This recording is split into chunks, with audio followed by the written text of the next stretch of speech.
As we do every Thursday, we get to preview now a little high school football here on the South Plains. And joining us from the West Texas Friday Night Scoreboard Show, our good friend Stephen Orr. Good morning, Chad. How are you? Doing all right. How about yourself? Well, I'm doing well. Looks like we're going to have a good weekend for football. Well, that's always a good thing. Well, you know, I said that last Thursday when I was on the phone, and then we ended up having 20-some-odd games canceled, postponed, or delayed because of lightning down between a line from Wichita Falls down towards Abilene and over to San Angelo, when it was the most games that we've ever had that were affected in one single night on the scoreboard show. Wow. Well, let's hope this weekend's a little bit better. So hopefully I didn't jinx it twice. I hope not. Well, a lot of parents and kids probably hope not as well. Well, I tell you what, though, we are, you know, it seems like it's a bit cooler. Certainly football weather, and there's going to be some great games to go out and take part in this weekend. I think you've got some good games and some really interesting games right there in Lubbock in that District 2 6A, where you've got Friendship hosting Amarillo Tascosa. Tascosa comes into this ball game 6-0. It's their best start since 1997. And they're taking on a Friendship team that's 5-2.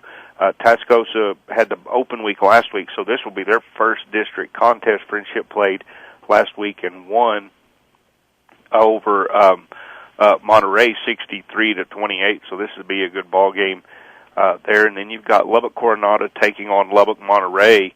Both of these teams are 3-4 overall. Both of them started their district season off with a loss, and this is going to be crucial. Where you have 4 teams going to the playoffs. This very well could decide that fourth and final playoff spot, or at least certainly give somebody a leg up on that, as these two teams, everybody above them, and 2 Amarillo schools in Friendship, seem to me at this time to be better. So this is a big game for both these schools if they have aspirations of making it to the playoffs. When you look at District 4 of 5A, that's the district with Lubbock Cooper, Plainview, Lubbock High, San Angelo, and Abilene Cooper. Big game in Plainview tomorrow night as Abilene Cooper comes to town. They're 2-5, but they won their district opener. Plainview has not played a district ball game yet. They come off the bye week, but they have a lot of momentum as they lost their first 3 games of the season, and then they won 3 in a row. And this is a big game for Plainview, who is making a lot of strides in that program, and this could be a statement game for them and really set the tone for how they do in district play. And then you've got Lubbock Cooper hosting Lubbock High School, and Lubbock High is really going to have to step up their game if they want to make it a close one with Lubbock Cooper, as far as I can see. Yeah. Cooper is playing so well right now, and Lubbock High has really struggled, especially on defense. They give up a ton of points, and that plays right into Cooper's strength with that offense that they run. So Lubbock High is going to have to find a way to stop Lubbock Cooper in that ball game. When you look at District 1 of 4A, you've got Levelland coming into town to play Lubbock. By the way, that Lubbock High game and Lubbock Cooper, that's tonight. But then in that District 4A Division 1, District 1, Levelland plays Lubbock Estacado, and Levelland started off their district season with a loss, and they're really disappointed. They've had some really good close games, but they've come out on the losing end of a lot of them. Lubbock Estacado is really playing well. They're 5-2, and I think the Matadors at home are going to be pretty tough to beat in that one. We go down a little bit further down into the smaller classifications, and in District in 3A Division 1, you've got Littlefield taking on Amarillo River Road, Dimmitt's playing Childress, and then District 2, Brownfield has to go to Tornillo. That's one of those 300-mile road trips for Brownfield. And then you've got Slayton at Shallowater, or Shallowater at Slayton. Shallowater's 5-1 on the year, Slayton at 3-3 on the year, but both of them are 1-0 in district. And if Slayton wants to make noise in that district, they need to step up in this ball game. And I don't know if they can do that against a really good Shallowater team. You drop down into the smaller classification of 3A, and you've got Idalou taking on Tulia. And Tulia's at 4-2 on the year. They're a bit of a surprise. They're a little bit better than what some might have thought. And then Lubbock Roosevelt has to drive up into the top of the Texas Panhandle up to take on the Spearman Lynx tomorrow night. Spearman is 6-0 on the year. Roosevelt lost their first game of the season last week to Tulia, I believe.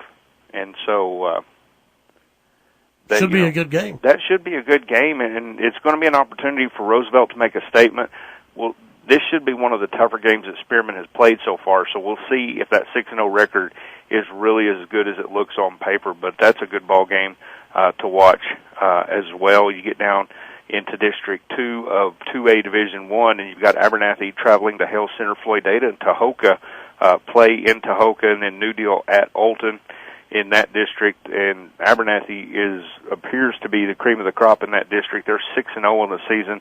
Floydada and New Deal both have 3-3 records. New Deal lost their opener to Abernathy. They played their toughest district game already. And then you've got Hale Center, Tahoka at 2-4, and Olton at 1-5. And again, I think that's going to be, that district is really going to be a scramble for second, third, and fourth, because I think Abernathy clearly is at the top of that district.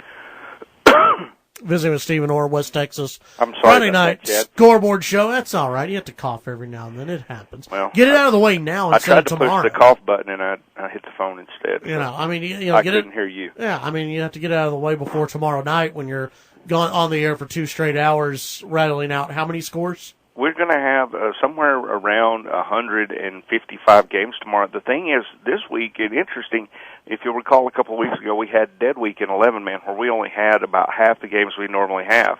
Well, this week, all of 6-man is off. And, I mean, we have maybe 30 6-man games. Wow. Y'all are going to be busy. It's going to be a good night. Now, I'll tell you, a good 6-man game to watch, and it's a district contest, is Meadow at 5-2 taking on 5-2 Ropes in District 3 of 1A Division 1, and that ball game right there very well could determine the district championship.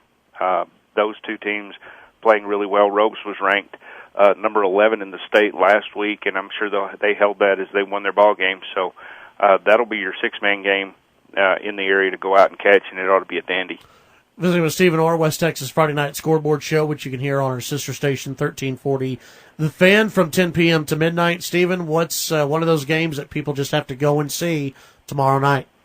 I tell you what, the one that really has my interest, and the one that I'm interested in, is how Abilene Cooper and Plainview play out up there at Greg Sherwood Memorial in Plainview. Again, Cooper, a team that's a bit down from where they've been in the past, but they're still one of the better teams in that district, I think, but they're taking on a Plainview team. And the interesting thing about Plainview, again, they lost their first 3 games. All those teams have winning records. Their last 3 games they've won, those 3 teams have a losing record. So Cooper comes in with a losing record. This is going to be a really good litmus test to see just how far that Plainview team has come. And then I think another one, anytime you get a crosstown rivalry, those are good games. So Coronado and Monterey ought to be a dandy. And the other 2 Lubbock schools I'm not so sure about, and that's Lubbock High and Cooper. All right. Stephen Orr, thank you for your time. Always appreciate it. You can catch Stephen and the whole crew over on 1340 The Fan, 10 p.m. to midnight, and then throughout West Texas on a number of different radio stations throughout the area. Stephen, as always, thank you very much. Chad, thank you. Appreciate you. Have a good one. Sounds like some good football games coming up tomorrow night. And we might actually, we have my wife and I have a friend coming in from Canada.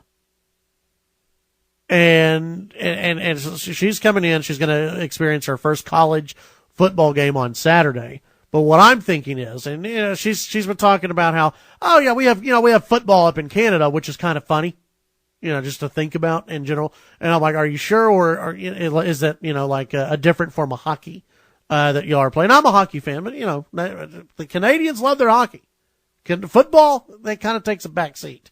And so I'm wondering, maybe take her to a high school football game and say, this is real high school football. Because you go to a West Texas high school football game, that's a football game to go to. 770-5790, toll free, 1-800-687-0790.